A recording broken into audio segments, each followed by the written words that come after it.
अविश्वास प्रस्ताव के विरोध में मैं बोलने के लिए खड़ा हुआ हूँ। दूसरा बोलो। मैडम, श्रीनिवास जी के द्वारा यह प्रस्ताव लाया गया, विश्वास प्रस्ताव। उन्होंने लगभग पौन घंटा तक आंध्र प्रदेश की घटनाओं की बात की। उनका जो मुद्दा था राज्य स्तर का मुद्दा था।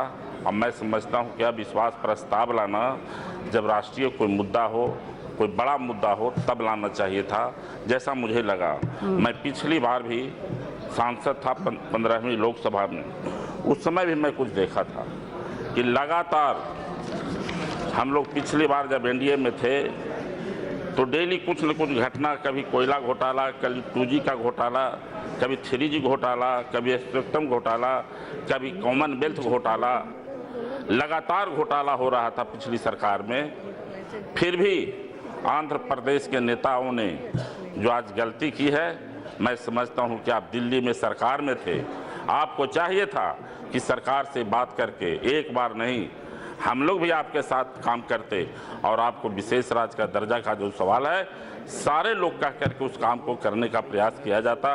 माननीय गृह मंत्री जब बता रहे थे कि जो आपके यहाँ विकास हुआ है, लंबी विकास का उन्होंने गिनती गिनाया।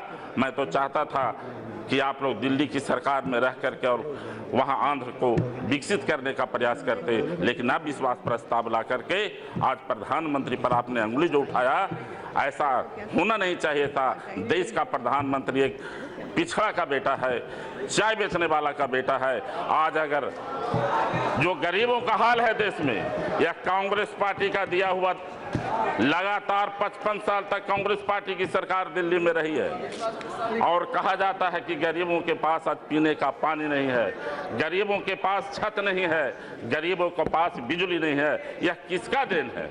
राहुल गांधी जी भाषण में क्या बोल रहे थे? सारे चीज वो एनडीए पर लगातार प्रहार कर रहे थे। मैं उनसे पूछना चाहता हूं कि आप क्या चाहते हैं कि बिना जनता में गए हुए आपको गद्दी मिलेगा?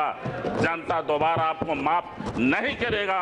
2019 का जो चुनाव होगा, फिर से नरेंद्र मोदी उस कुर्सी पर बैठेगा। मैं सदन को स्पष्ट करना चाहता हूं कि बिहार में एनडीए का अलावे एक भी खाता नहीं खुलेगा। अभी जयप्रकाश जी बोल रहे थे, वो दिन याद नहीं है जयप्रकाश जी? भ्रष्टाचार के विरोध में पूरा देश आज खड़ा है। देश के प्रधानमंत्री अगर भ्रष्टाचार पर अंगुली उठा रहे हैं तो आज आप लोग अविश्वास प्रस्ताव ला रहे हैं। विजय कुमार, मैं बधाई देता हूं देश के प्रधानमंत्री को कि भ्रष्टाचार मुक्त भारत बनाने के लिए आपने जो प्रयास किया है, इस हो गया। धन्यवाद।